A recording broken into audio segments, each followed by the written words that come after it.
All right, so right now I'm pushing dirt onto this stockpile, building it up nice and steady.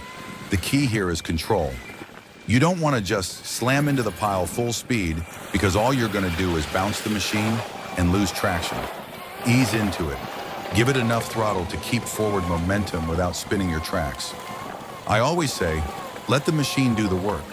You're guiding it, not wrestling it. Now, one of the biggest things on a site like this is staying inside the blueprint parameters. I'm working within these stakes over here. And if I push beyond that, I'm screwing up the engineer's numbers. It might not seem like a big deal, but it's all got to match the grade. Always keep an eye on your markers. It's easy to get carried away when you're moving a lot of dirt fast. Notice how I'm feathering the blade right here? I'm not biting too deep. If you drop the blade too hard, you're going to bog down. It wastes time and burns fuel. Shallow, steady passes. That's how you move dirt efficiently. Little bites add up. Another thing, check out this trench box off to my right. I've seen guys get too comfortable, pushing dirt right up to the edge without thinking about it. That's how you snap a box, or worse, cave the side in. Even though it's not technically being used at the moment, give it space. Rule of thumb is to stay back at least the width of your blade. I'd rather take an extra pass than explain to the boss why I buried a trench box. Here's another trick.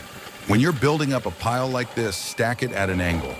Don't just keep pushing from one side. You want to slope so the dirt doesn't roll back down. I'm using gravity to help me. I'll build it up high on one side, then come around from the other. Keeps the pile stable.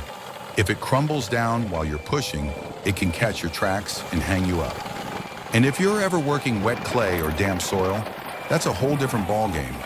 That stuff is heavy and slick. You got to ease up on the throttle because your tracks will just spin. I like to back drag the top layer sometimes to smooth it out. It helps keep the next load from slipping as bad. Safety-wise, you always got to know where your trench boxes, utilities, and guys on the ground are. I keep my mirrors adjusted constantly. I don't trust just one mirror. I check both sides. If I lose sight of someone, I stop. Period. It's not worth it. And don't be afraid to get out and look.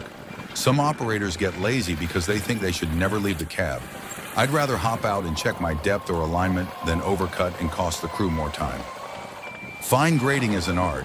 I'm barely kissing the ground with the blade here, feathering it as I go. The trick is to watch how the material rolls off the blade. If it's building up in one spot, you're not level. Smooth it out by slightly tilting the blade. Small adjustments go a long way. Another tip, don't get tunnel vision. If you're only watching the front of your blade, you'll miss your rear tracks. I've seen guys roll right over a grade stake because they never look behind. Check your mirrors, keep your head on a swivel. Fuel management is another thing a lot of operators overlook. When you're pushing heavy all day, it's easy to burn through a tank quicker than you think.